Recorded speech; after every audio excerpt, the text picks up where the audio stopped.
Naked and Afraid, Season 17, Episode 2 Review.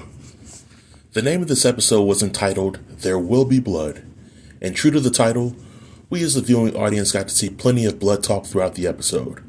But over the course of this review, I will briefly talk about the survivalists for the episode, the location, and how the survivalists work together as a team. So without any further delay, let's jump right in. For Episode 2, there are 4 survivalists that took on the 21-day challenge. However, the show took an interesting approach with introducing the survivalists to the challenge. For the first 10 days, the survivalists will be paired into groups of 2, and for the remainder of the challenge, they will come together and finish out the 21 days. Now, there are 2 males and 2 female survivalists that participated in this challenge. On the men's side, we have Ken and Chad. Ken is from Norway, and he is an extreme athlete with experience in dealing with cold temperatures.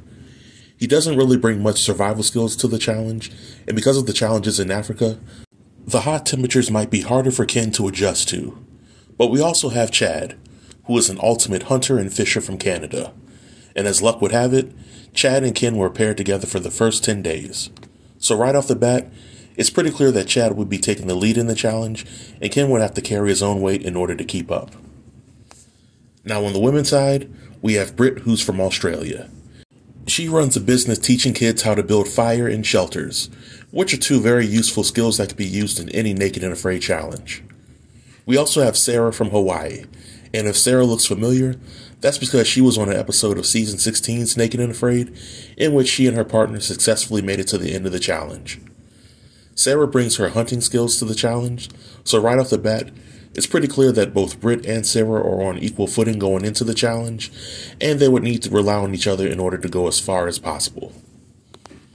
Now, the location of the challenge is in South Africa, and just like in the first episode for the season, this location was very ideal for any seasoned survivalist.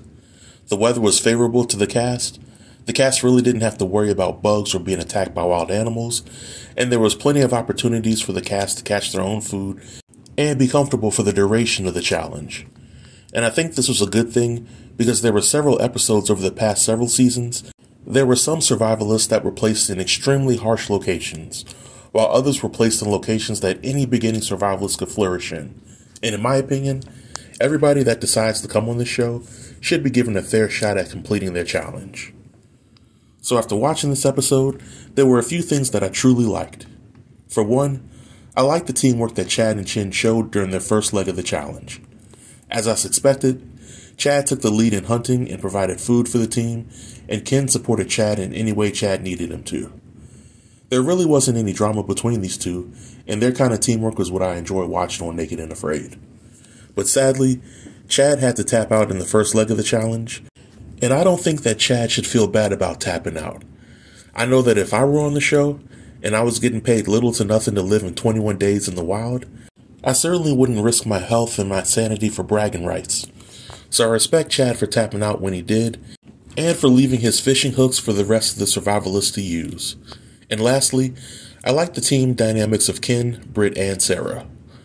I applaud Ken for sharing his big catfish with Britt and Sarah because it helps set the tone for how their team would operate, and I seriously doubt that Britt and Sarah would have been willing to share their food if they were in the same situation. But the manner in which these 3 worked together over the second leg of the challenge made it possible for them to finish out the challenge. However, there were some things that I did not like about the episode.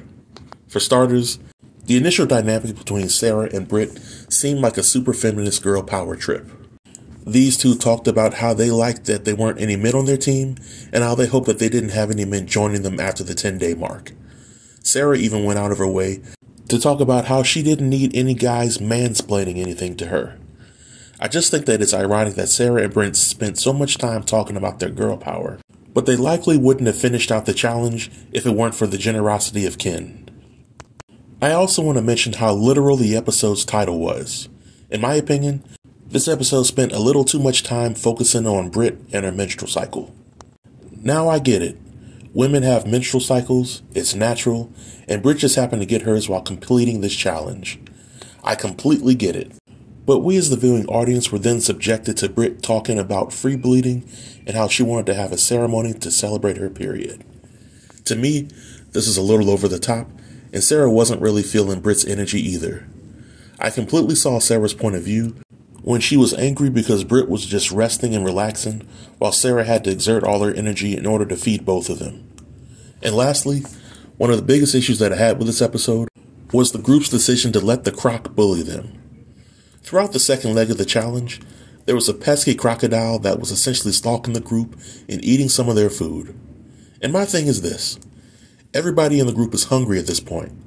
Sarah has a bow and arrow, and Ken has an axe. There's this massive croc that the group could kill and have a ton of meat for several days to come. Yet the group never tries to kill the croc. I'm not sure if crocs are a protected species in South Africa, but if they aren't, the group missed a huge opportunity to get more food before the extraction. But on a scale of 1 to 10, I would rate this episode a solid 6.5. I wouldn't consider this episode as good as the first, but I still had a blast watching most of it. And this marks the end of my review. Feel free to leave all comments below in the comment section, and I'll be sure to reply to everybody. Until next time, stay tuned and stay safe. Peace.